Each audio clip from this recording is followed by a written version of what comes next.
Here's a raw egg. I think it was like an organic egg that had the brown shell, and it's been sitting in vinegar. But you can see how I'm starting to be able to rub the like shell off from it.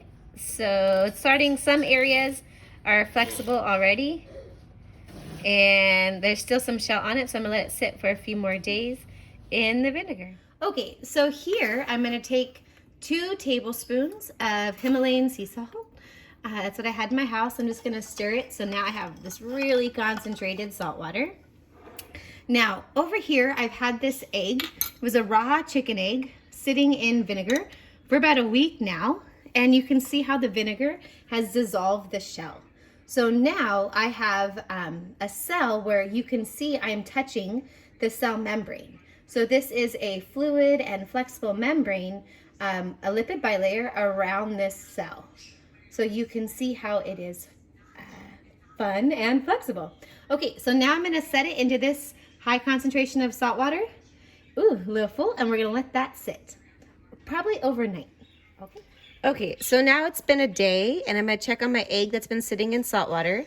And to me, it didn't really show the what I was hoping it would, so I'm gonna change the solution around it. Usually in my classroom, I use Caro corn syrup, so I have this agave nectar, which is like, imagine like a honey or a syrup, but it's cheaper than my maple syrup, so I'm using this. So we're gonna now cover this egg in some agave, and we'll come back and I'll check. Today is Sunday, so we'll check it tomorrow on Monday and see what it looks like. Okay, so this egg has been sitting in the agave syrup since yesterday, so it's been a little over 24 hours. And I don't know if you can see, it's a little bit smaller than it was yesterday. You can see it's not as like, it's not as turgid, even though you wouldn't really use turgid for an animal cell. I was hoping that it would shrivel a little bit more, but that's okay. So now I have a I have a cup of just plain water.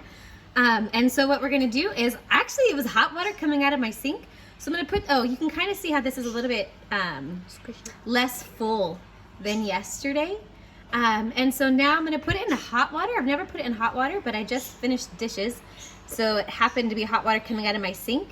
And I'm kind of thinking that maybe the molecules moving faster will cause osmosis to occur at a quicker rate.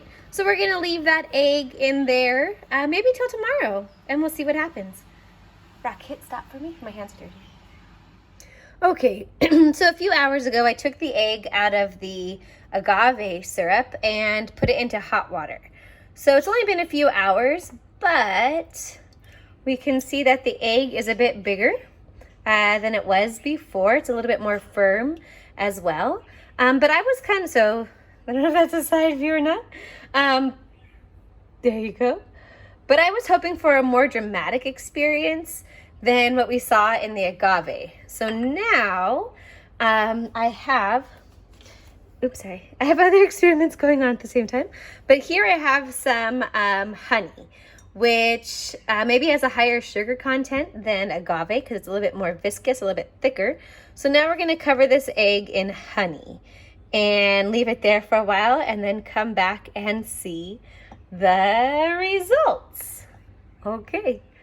Okay, so here is our egg that was in the honey in the jars, and then I poured it into a bowl and I added more honey, and now you can kind of see like there's like a wrinkle in the egg, in the cell. You can kind of see how it's not quite as full as it was, but I still am not totally satisfied with it shrinking. Like I would like it to lose more water actually. So I'm going to just dump a bunch of salt into it and mix that up. So we have honey, which is a really concentrated fructose, and now I've added a lot of salt as well to the environment of the cell.